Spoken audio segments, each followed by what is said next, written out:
We're now going to practice something called feed forward. Now, I love feed forward. Feed forward is a very positive, upbeat way to develop ourselves and to help other people get better. In feed forward, you're going to be in two roles. Role number one is called learn as much as I can. Are there smart people in this room? Yes or no? Yes. If you had a chance to learn from these smart people, would you like to learn from these smart people? Role two is called help as much as I can. Are there nice people in this room? Yes or no? If you had a chance to help these nice people, would you like to help them? You're either learning from these smart people, which is good, or you're helping these nice people, which is also good. So therefore, thank you, sir. Therefore, it is all good. Now, what are the rules of feed forward? Rule number one is no feedback about the past. No feedback about the past. We spend too much time in our lives talking about the past. Have any of you been impressed with your wife, husband, or partner's near photographic memory of our previous sins? Wow, it's phenomenal. which have been documented and will be shared with us in a repetitive way. Yes. More than 32 books. What do you say? Thank you. Yes. Thank you. Rule one is no feedback about the past. No feedback about the past. I want everyone in the room to do your hands like this, okay, especially you, and look at all the good faces in this room. Look at all these good faces. Now, when everybody look up here, take a deep breath and go like this. Ah. You see, whatever sins anyone in this room has committed, including him, whichever sins any one of us have committed in the past, we can't fix them anyway. Rule one, no feedback about the past. Rule two is harder. You can't judge or critique ideas. In this exercise, people will give you ideas. You cannot say good idea, bad idea. I already knew that. That will never work. No matter what people tell us, you're going to stand there, shut up, listen, take notes, and say thank you. Now, I'm a Buddhist. This is a Buddhist exercise. Buddha said, only do what I teach if it works for you. If it does not work for you, it's okay. Just don't do it. In the exercise, we ask for ideas. We treat the ideas like a gift. If people give us a gift, should we say, stinky gift, bad gift? I don't like your stupid gift. What should we say to the nice people who give us a gift? Thank you. If you want to use the gift, use it. If you do not wish to use the gift, put it in the closet. If you already have this gift, repackage it and give it to your mother-in-law. Who cares? Just say thank you. Now, how does the exercise work? You're going to talk to as many people as you can, and you're going to say, my name is, I want to get better at. The person's going to give you one or two very quick ideas for the future, no feedback about the past. What if the person gives you the stupidest idea in the world? What do you say back? Thank you. The other person says, my name is, I want to get better at. A couple of quick ideas, thank you. The goal of this exercise, positive, simple, focused, fast. Positive, simple, focused, fast. No more than 20 seconds each way. Do not talk too much. 20 seconds each way. Don't talk too much. Don't ask probing questions. Don't prove how smart you are. Don't prove how sensitive you are. They say, I want to get better. Here's a couple of ideas, thank you. I want to get better, a couple of ideas, thank you. Now, this is a competitive exercise. Whoever has the most conversations in this room in the next 5 to 10 minutes will win valuable prizes that cannot be purchased in any retail outlet. Yes, what is that valuable prize? What got you here won't get you there. The comic book. Yes. Your chance to win a valuable comic book. So this is a valuable prize-winning opportunity. Now, I'm going to participate as well. My own area for improvement is I like people too much. I got a perfect score on the extrovert test. Now, there's nothing wrong with liking people. The problem is, for every person I'm speaking to today, hundreds of people are reading something I've written. Someone has read something I've written over 20 million times. I cannot speak to 20 million people. It's hard for me, even though I know it's important. I'm always flying on the airplane. Sometimes I go on an 8-hour flight. Sometimes some poor man sits next to me. Occasionally, this poor gentleman makes a terrible mistake. He looks up and he goes, What do you do for a living? 8 hours later, I look over, the poor man goes, why did I ask? Great is the need of the student to learn. Far greater is the need of the teacher to teach. My biggest problem is not doing what I do. My biggest problem is stopping. All you engineers, raise your hand. Engineers, come on, engineers, raise their hands. Have you ever impressed your friends and family members with your keen logical abilities and pointed out how their arguments were illogical and made no sense? Have you done that before? Yes, you've done that many times. And were they impressed with your ways? No. Sometimes it's hard to turn it off. Sometimes it's hard to turn it off.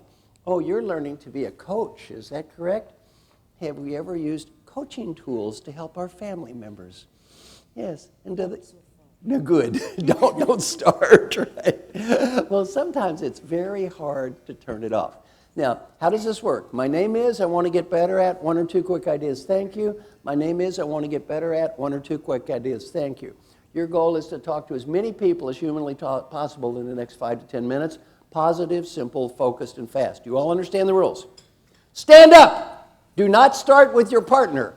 Players to your marks. Get set. Go, go, go, go, go. Stop, stop, stop. Stay where you are. Now, shh, shh, shh. I am going to go like this. When I go like this, you will all shout out one word very loudly and simultaneously. This will be the first word that pops into your head. I will begin a sentence. I will leave out the last word. You will think of a word. I will go like this. Whatever that word is in your head, you will loudly shout out that word. This little exercise was Amazing! great, positive, useful. The first word I heard was fun. What's the last word you think to describe any feedback activity? Fun. Has anyone ever called you on the phone and said, I have feedback I'd like to share with you. Please come into my office. And you said, fun, fun, fun. Fun is the last word you think of. Yet I've done this with tens of thousands of people around the world. No matter what country I'm in, 95% of the people say the exercise is positive, useful, helpful, great, or even fun. The answer to this question will help you become a better coach and have a happier rest of your life. Why? You now have 20 seconds. Remain standing. Join a group with 3, 4, or 5 people. If there are 6, 2 groups of 3. Go! 3, 4, 5. Go, go, go, go, go. 3, 4, 5. Go, go, go. 3, 4, 5. Okay, good, good, good. Okay. 3, 4, 5. Shh, shh, shh. Stop. Stop. Stop. Ho! Stop. Shh, shh, shh. Raise your right hand in the air. Point your right index finger at the ceiling. Point. When I count to 3, point to your spokesperson. 1, 2, 3, point.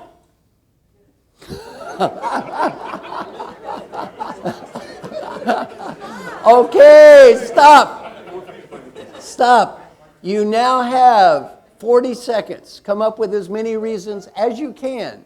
Why do 95% of the people say the exercise is positive, useful, helpful, great, or even fun? Go, talk, talk, talk. Why? Give me a list of reasons. Okay, stop. Stop. Now, I'm going to hand you the mic. Remember, shh, you're not just talking to me, you're talking to the whole room. I will give you the mic. Only one comment per team. Who's the spokesperson? Why do people say the exercise is positive, useful, helpful, or fun? It was more fun for us, and the point that we got many ideas talking to different people, so I could not have done it myself. Excellent point. We often learn from different people. A common misperception of coaching is, I must have a deep knowledge of you to help you. Wrong. How many of you learned something interesting from someone you don't even know? We don't have to know people to help people. Sometimes we learn more from people we don't know. They don't have a stereotype. They don't put us in a box. They're not thinking of the past. Sometimes we learn more. Excellent. Okay, who's the spokesperson? Sir, why? Because we were able to talk freely to strangers. Yes. And it's two ways, not one way. See, you come to me and say, I would like to get better at X. Please help me. I say, I can get better too. Please help me. You see how different that feels? Than one person going, you get better, you get better, you get better. I have nothing to improve. You get better. Very, very different. Okay, over here. Why? It helps us to introspect ourselves, and we are changing ourselves. Instead Exactly. of expecting others to change, we are changing ourselves. Exactly. And you picked what you wanted to work on. Nobody made you pick anything. Successful people love getting ideas aimed at helping us achieve our goals. Well, this exercise, nobody made you pick a goal. Pick your own goal. Okay, why? It was fun because they believed us. They believed you. Yeah. Very good. Excellent. Let's see. Why? And the team felt that there was no dependency on people, therefore they could listen without any preconceived notions. No preconceived notions. Now, if I would have let you judge or critique each other's comments, you would have spent twice as much time debating the value of the comments as listening to the comments. How much do we learn proving another person is wrong? Nothing. How much do we learn proving that we are right? Nothing. What % of all communication time is wasted on that, according to the world? 65. Cut that out, life is much, much more positive and much more productive. We don't waste time talking about what we're not can do, or we focus on what we can do. One gentleman in this exercise said, I listen better in this exercise than I almost ever listen in my life. I asked him why. He said, normally when other people speak to me, I am so busy composing my next comment in my mind to prove how smart I am not listening. I'm really just composing. The irony, this gentleman had a Nobel Prize.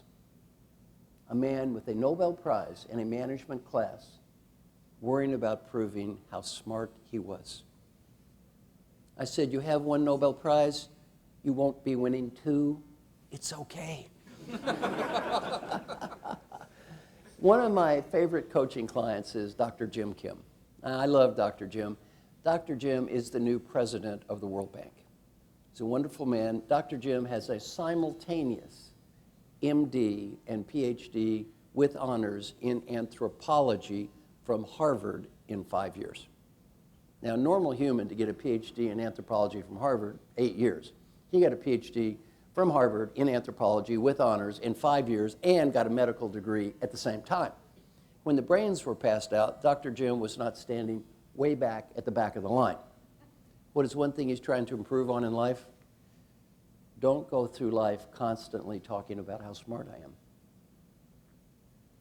How deep of a drive do you have to prove you're smart, to get a simultaneous MD and PhD from Harvard in anthropology? How deep is that? Do you think that stuff goes away when they give you those degrees? They don't have enough degrees. That stuff is very deep. It's very hard for us to get over this constant need to prove ourselves. Another misconception of coaching is I have to be better than you or superior to you to help you. Or you have to be better than me or superior to me to help me. Wrong. How many of you near the end of the exercise began to feel a need to say to someone else in this room, I have your problem too. I have your problem too. I have your problem too. How different were everyone else's problems than your problems? And what's amazing, it doesn't matter what country I'm in. I'm in Saudi Arabia, 500 guys with long white outfits. Their culture is different. This exercise, it's all the same. Even though our cultures are different in here, we're not that different in here. We don't have to be better than others to help others. Better off being a fellow human, stumbling through life without clear answers to even tiny little questions like, who am I? Where are we? And what is going on here? That's all we are anyway. We are not little gods. We're just little confused people stumbling around through life. Much better off to just be that.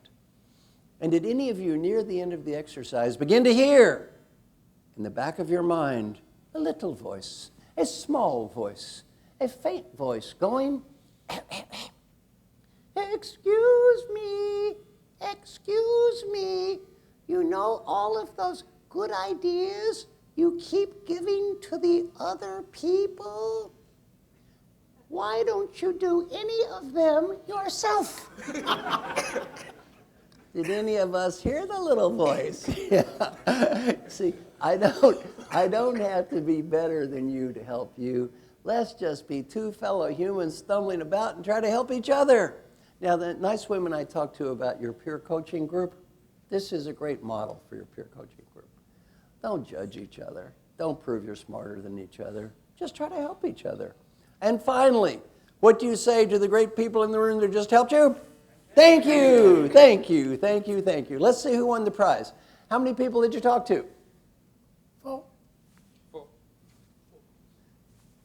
Who talked to, somebody talked to 7. 7. 8. We have an 8. Can anybody top 8? 8?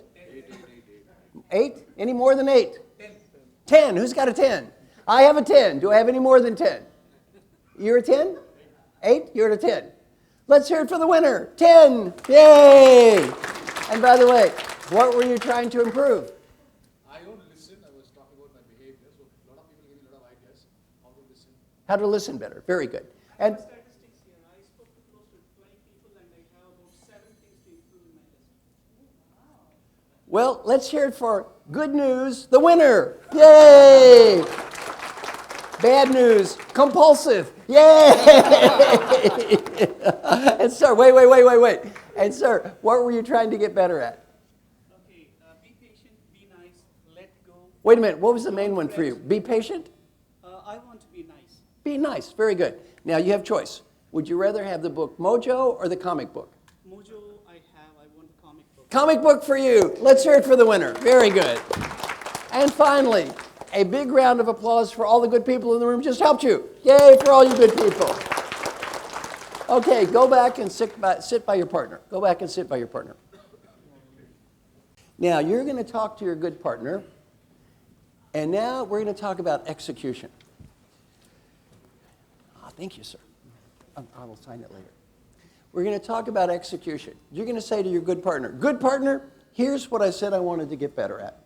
Good partner, here's something I learned in that feed forward exercise. Then you're going to say, good partner, here's what I'm going to try to do to execute when I get back on the job. Then you ask your partner a question. Please give me an idea so when I leave this room, I really do it. See, the problem with everything I teach is not theory. Everything I teach works. The problem is execution. When my book, What Got You Here Won't Get You There, was the #1 best-selling business book in the entire United States, the #1 best-selling diet book in the entire United States sold 10 times as many copies. Americans get fatter and fatter and fatter while buying more and more diet books. If buying diet books would make you thin, Americans would be the thinnest people in the history of the world. No one loses weight because you buy a diet book. You actually have to go on a diet.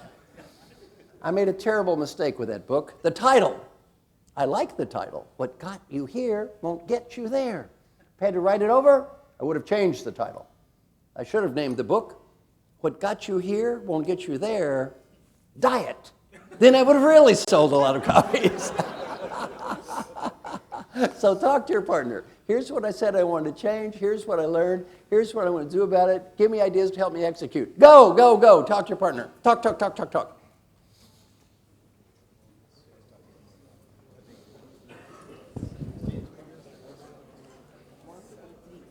Okay, stop and say thank you to your partner. Thank you. Thank you, partner. Thank you, good partner. Thank you. Now, how do we use this stuff to develop ourselves as leaders and help others get better? First, get in the habit of doing something we don't do enough, asking a question. What is that question? How can I be a better? How can I be a better? We don't ask this question enough. Now, we're going to practice something called a participant response exercise. Everyone look up here. Uh-oh, I think I see the back of his head again. Another 50 rupees for you. 50 more rupees. Got more money. Come on, cough it up. More. I saw the back of your head. More money, money, money, money. Let's hear it for a good sport. Very good, very good. Now, we're going to practice something called a participant response exercise. I'm going to ask you questions.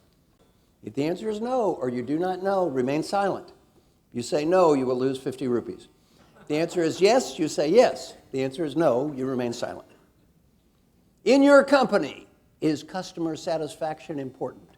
Yes. Should we ask the customers for input? Yes. Should we listen to our good customers? Yes. Should we learn from these good customers? Yes. Should we get better based on what we learn? Yes. Do you have a husband, wife, or partner at home? Yes. Have you spent a lot of time at home asking your partner, what can I do to be a better partner in this relationship? Yes.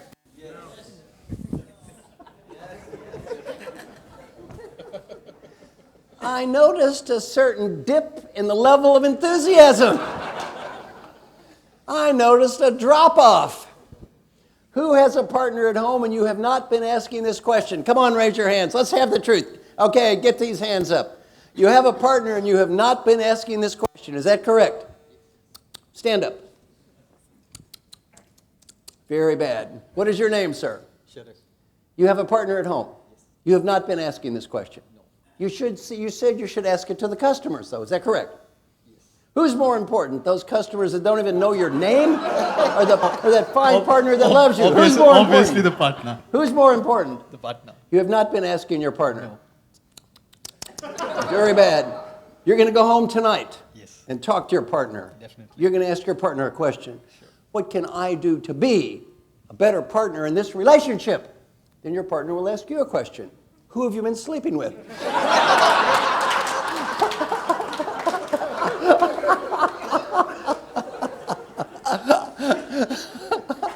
Now, you see, we do not ask this question, how can I be a better at work? My good friend Jim Kouzes did a leadership profile study. 70,000 people evaluated their bosses. What item came in dead last when people evaluate the boss? Ask for input about how he or she can improve. We do not ask this question at work, and you know what, at home? We ask the question even less.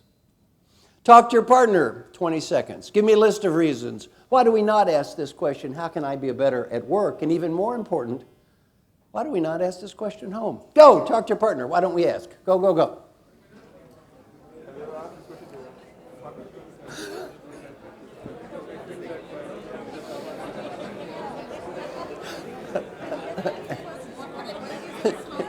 So why don't we ask? Why don't we ask? Probably we don't get paid for the question. This is good. We're going to start with her. I like this. Okay, stop. Stop, stop. Oh, we've got a good one to begin with up here. Shh. I think she has, where's the mic? I got a microphone. We need this microphone. I want you to repeat this to the group. Why are we not asking this question at home? Tell the group what you said. Because the group, this group believes we don't get paid for that question. We don't get paid to ask the question at home. Now, was that a nice answer? Not so good. That was a naughty answer, wasn't it? We don't put in 50 rupees for that. Yeah, that's a terrible answer. Over here. Wait a minute. Give it to her. Thank you. Well, oh, she said, do you ask this question how you can be better? No. No. This fellow over here, right? Yeah. Yet you're constantly correcting him. Yeah. You don't ask him how you can do better. No. I'm proud of this woman. She not only has standards, she has double standards.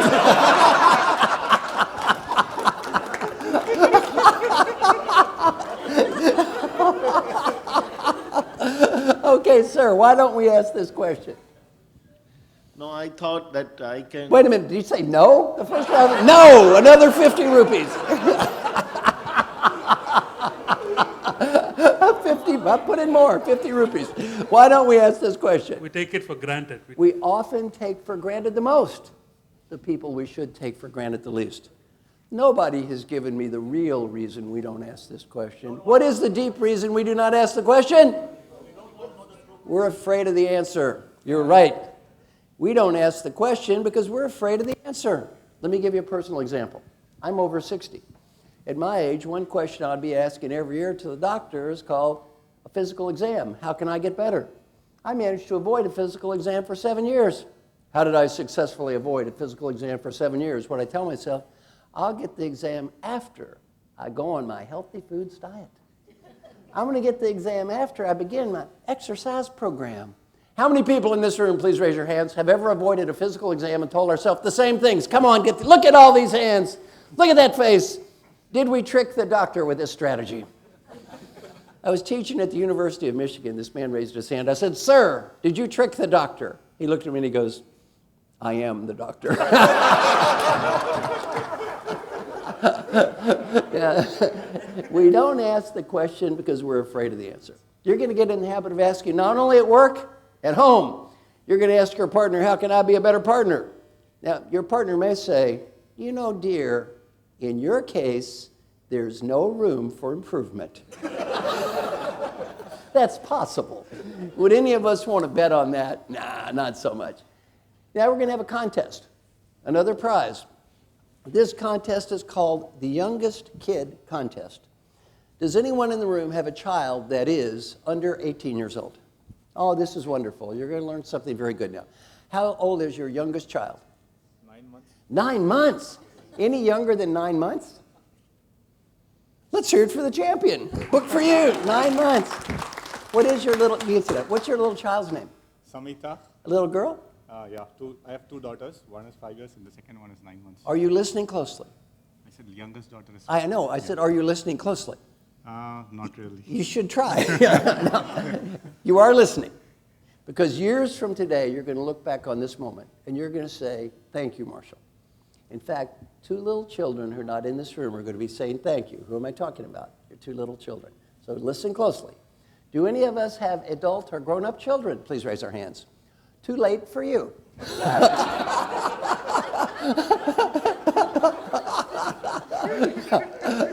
What does this have to do with children? This is something I started doing when my daughter Kelly was 11 and my son Brian was 9. I'm very happy I did. I wish I'd done it sooner. I wish I'd been in a room like this and someone taught me this when they were small. When my daughter Kelly was 11 and my son Brian was 9, I began asking my children a question. A question we as parents do not ask enough. What can I do to be a better parent? If it's worthwhile to say, what can I do to be a better boss or team member, what's more important? What can I do to be a better parent? Problem with asking the question is, guess what? You get the answer. My daughter Kelly was 11. She said, "Daddy, you travel a lot." That is not what bothers me. What bothers me is the way you act when you come home. You talk on the phone, you watch the sports. You do not spend much time with me. And she said, one time it was Saturday, and I wanted to go to a party at my friend's house, and Mommy didn't let me go to that party. I had to stay home and spend time with you. You'd been gone for 2 weeks. Then you spent no time with me. That was not right.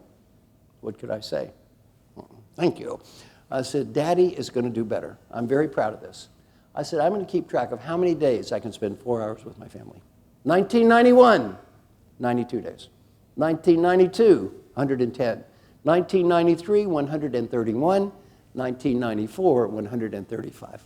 I made more money the year I spent 135 days, 4 hours with my family, than the year I spent 20 days. What did I learn? The San Diego Chargers, American football team, don't care about me. It took me a while to figure that out, right? Now it is January 1, 1995. Both children are now teenagers. I have my charts. I said, kids, look, 135 days, 4 hours with Daddy. What goal this year? How about 150 days? They both go, no, Daddy, you have overachieved. My son said, 50 is a much better target. They both voted for a massive cutback of Daddy. I learned a good lesson. When they're little, it is good to do this. Why? They need us. When they get older, it becomes important for a different reason. What is it? We need them. How many of us do have adult or grown-up children? How fast did those years pass? How fast? Too fast. Too fast. How fast? What advice do you have for these people that have small children? Spend as much time with them as you can. Spend as much time. Wait. Same thing. Spend as much time. And that time doesn't come back. No. Very good to do at work, even better to do at home. Now, as teaching, yes, sir. An incident to share, like when my daughter was 7 months old, Yes. and she used to get bouts of cold, Yes. and she used to cling to my wife. Yes. And the big complaint to the pediatrician was she's clinging to me. Yeah. This man looks at both of us, and his stare was very infinite, actually. And then he says, look, be happy that she's clinging to you. Yeah. This is the last time she will do it. It's Probably. very good. That scared the whatever out of me. Yep. And after that, I never let go of her, actually.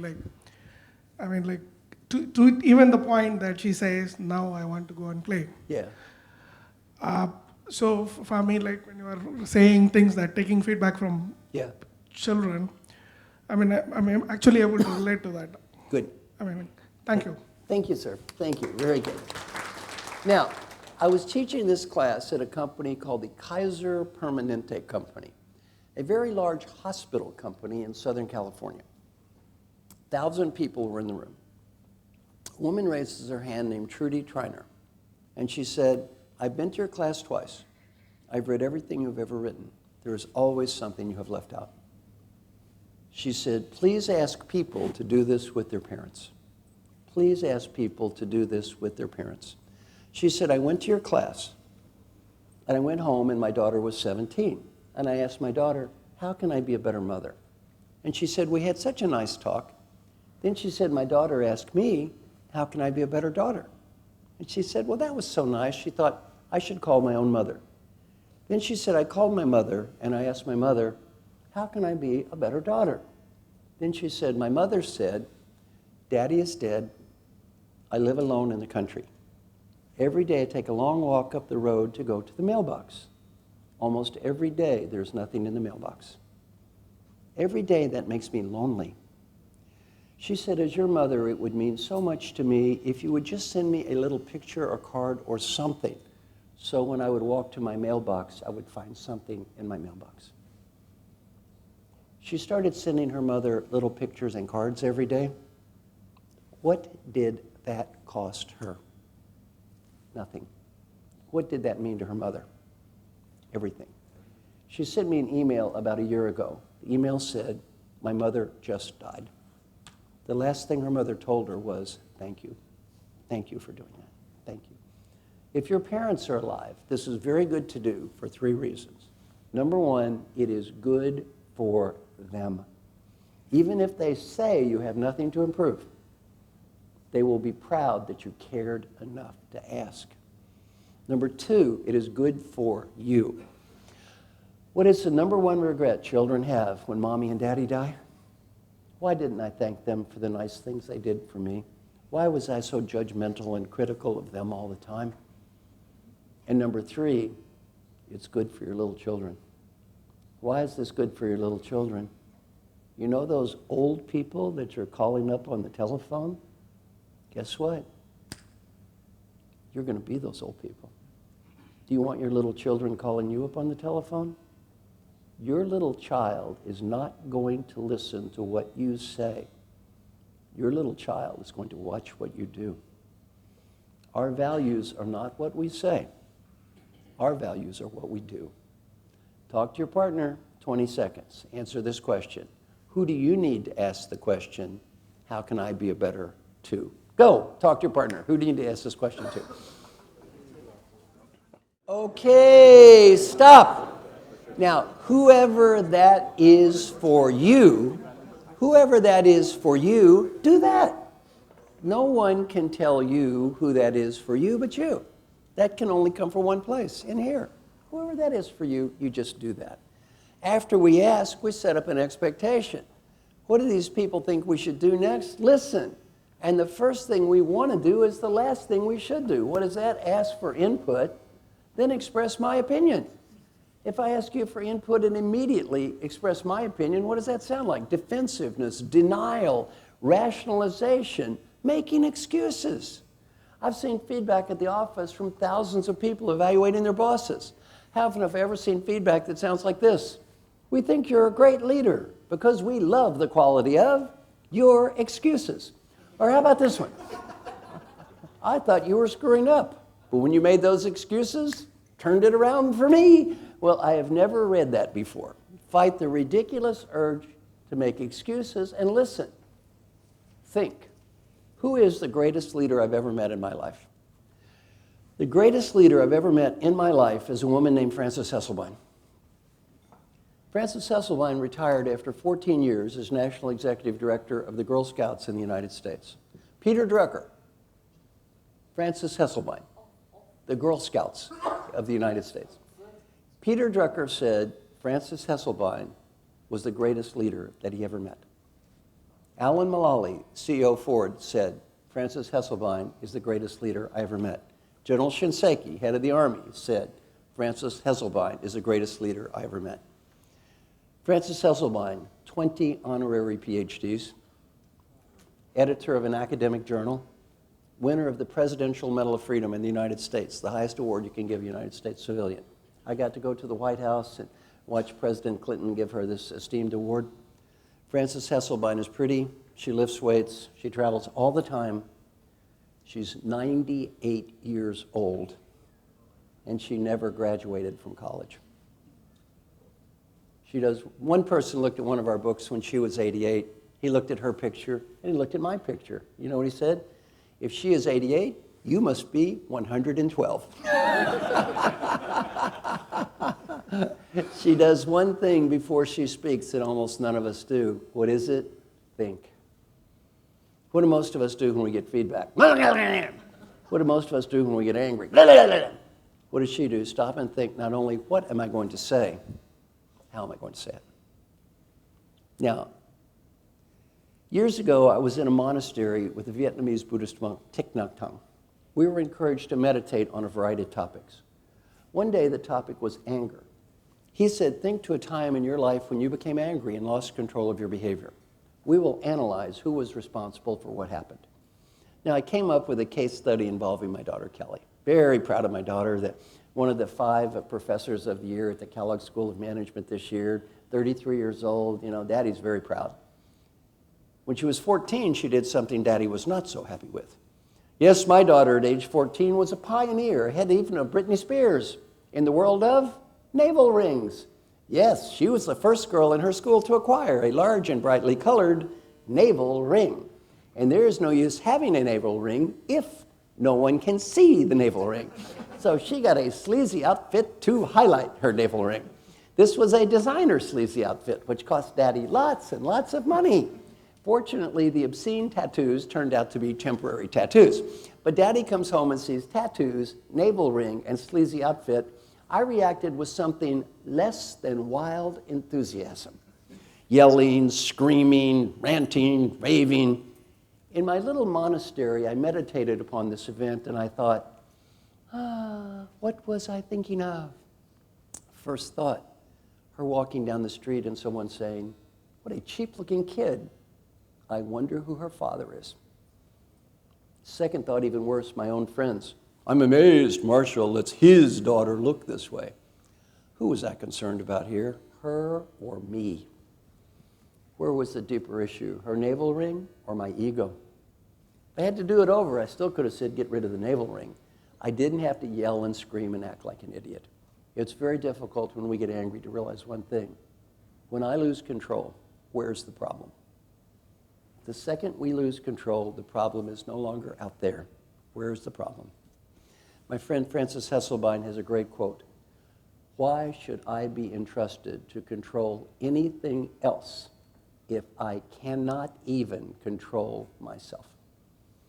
Why should I be entrusted to control anything else if I cannot even control myself? Now, I'm going to give you 2 examples of asking for input, a negative and a positive. First, the negative. Yes? I want to give you a small story that I read yesterday, especially on the... Go ahead. I want to share a story that I read yesterday on this angry part. The story goes like this.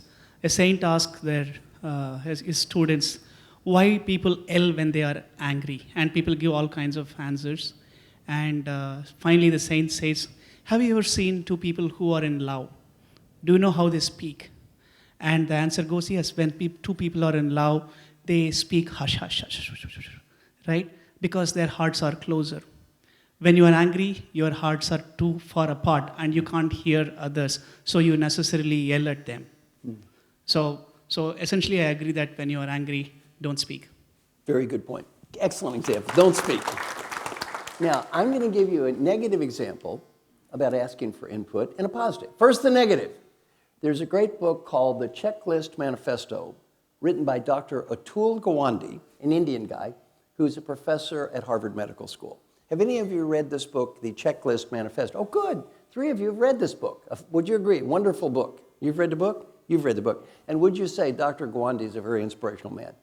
Now, I met Dr. Gawande. We've gone over all my class with him. He's a wonderful, wonderful man. In the book, The Checklist Manifesto, and you 3 can tell me if this is about right, Dr. Gawande has very compelling research. If you go in for an operation and the nurse asks the doctor a series of very simple questions from a checklist before the operation, the odds on unneeded infection plummet and the death rate because of unnecessary infection is cut by about 2/3. Is that about right? The huge majority of hospitals around the world do not allow the nurse to ask the doctor these questions. Why? The ego of the doctor. What is the first question? Did you wash your hands? Did you wash your hands? Now, this one hit a little close to me recently. Last year, I was ranked number 7 greatest business thinker in the world and number 1 leadership thinker. 2 years ago, the number 1 ranked business thinker in the world was my good friend C.K. Prahalad. 4 years ago, the number 1 thinker was my friend C.K. Prahalad. I had dinner with C.K. Prahalad 3 weeks before he died. Had dinner with he and his wife. How did he die? Picks up a minor health problem, goes to the hospital, unneeded infection, dead in 2 weeks. How important is ego?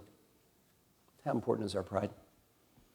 Send his wife a note, tell her about ego. Or his kids, tell them about pride, how important that is. Every day we make ego and pride far too important. Now that's the negative example. The positive example. Every year I train the admirals in the fine United States Navy. I do not charge them any money because their billing bureaucracy is such an incredible pain in the butt.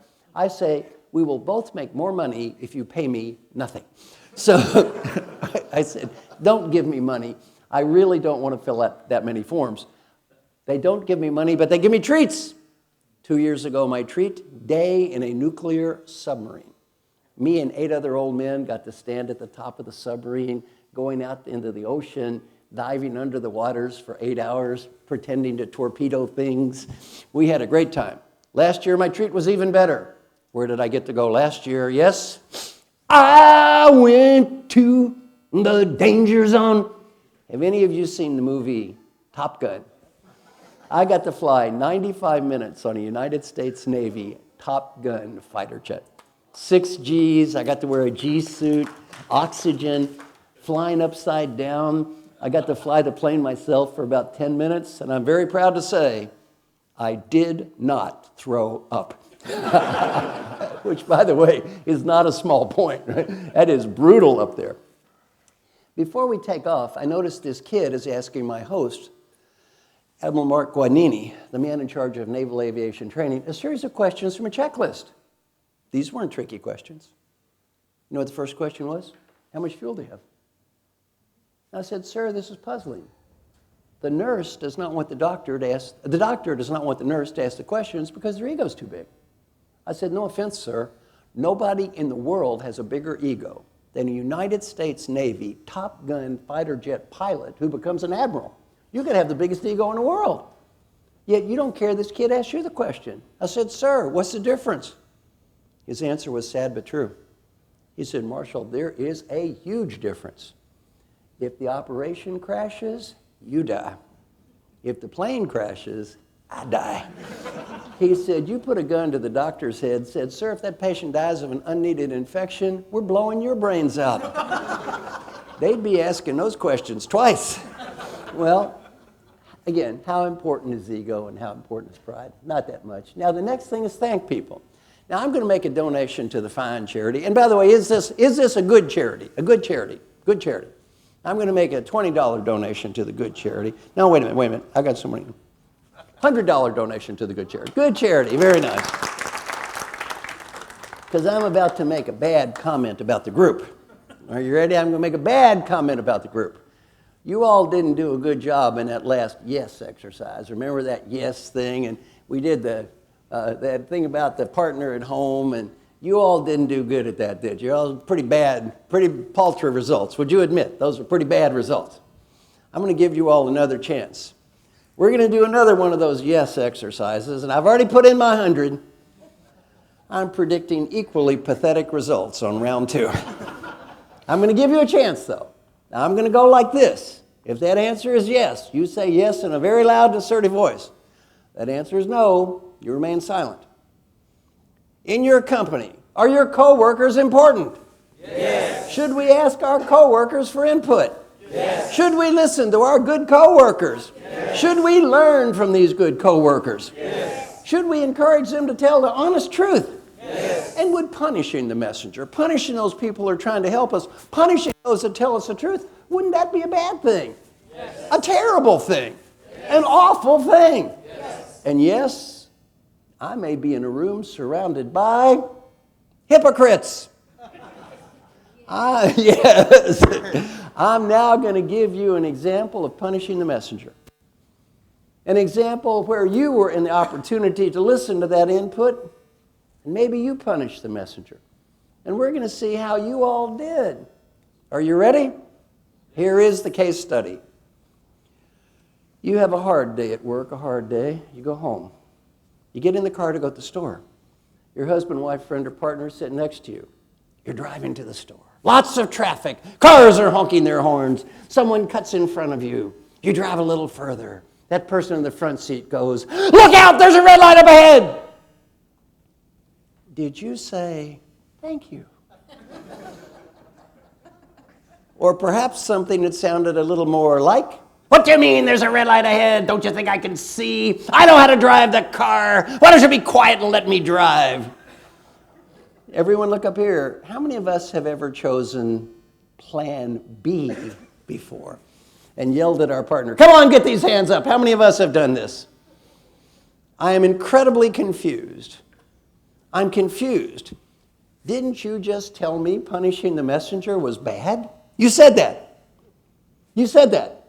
What was the cost of that fine person saying, "Hey, there's a red light ahead"? What did that cost anyone? Nothing. What could that have saved? Your life, their life, and the lives of other innocent people. If someone gives us something that has a fantastic potential benefit and costs nothing, what should we say to this fine person? Thank you. Look up here. The next time you're driving and that person corrects your driving, you're going to go just like this.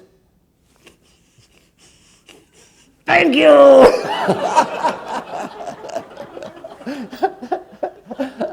Talk to your partner 20 seconds. Give me a list of reasons.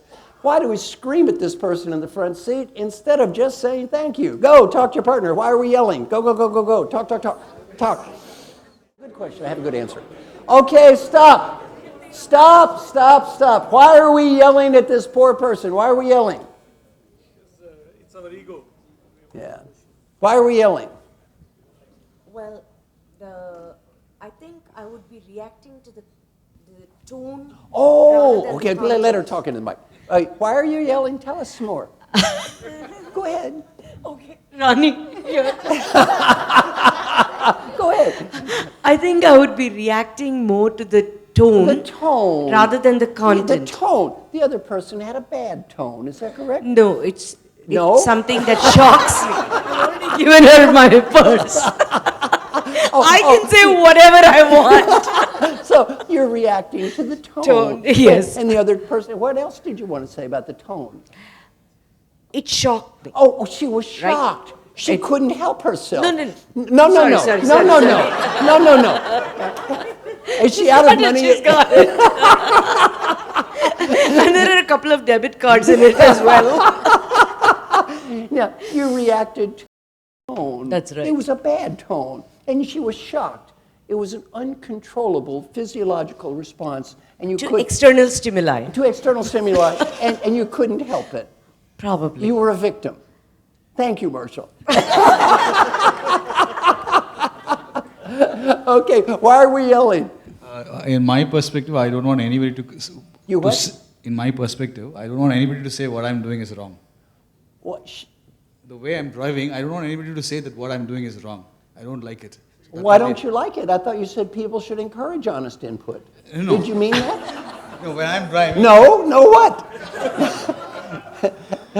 I don't want talking to the mic. I don't want somebody to correct me that what I'm doing is wrong. You don't want her to correct you. Yes. Why don't you want her to correct you? I thought you said it was good for people to tell the truth. You said that, didn't you? Were you just I never teasing? opened my mouth at that. Others said that, not me. I never liked him to tell the truth in the first place. Oh, why do you yell at this person? Sometimes we're venting anger on something else that happened. If it's Oh, a I tough day see. or- Oh, this is very good. I was angry at someone else, so I choose to punish this unfortunate person that decided to marry me. Is that about it? Thank you, Marshall. Anybody else? Right? Why are we yelling at this person? Ego and pride. Too much ego and too much pride. And do we pay a price later for that prideful and egotistical outburst? Yes or no? Yes. Is it a happy price or a sad price? Happy for her, sad for me. Sad price. You pay a sad price. Why are we yelling? Just saying too much ego and too much pride. It's not worth it. Next time that person corrects your driving, just say thank you. Just say thank you. I have one funny story. I was just teaching this class. A gentleman said, I hate to admit it, here's what happened. I'm always yelling at my wife if she corrects my driving. He said, last week, I ran a red light, plowed into a car. My wife was sitting next to me. I looked at her and said, why didn't you say anything?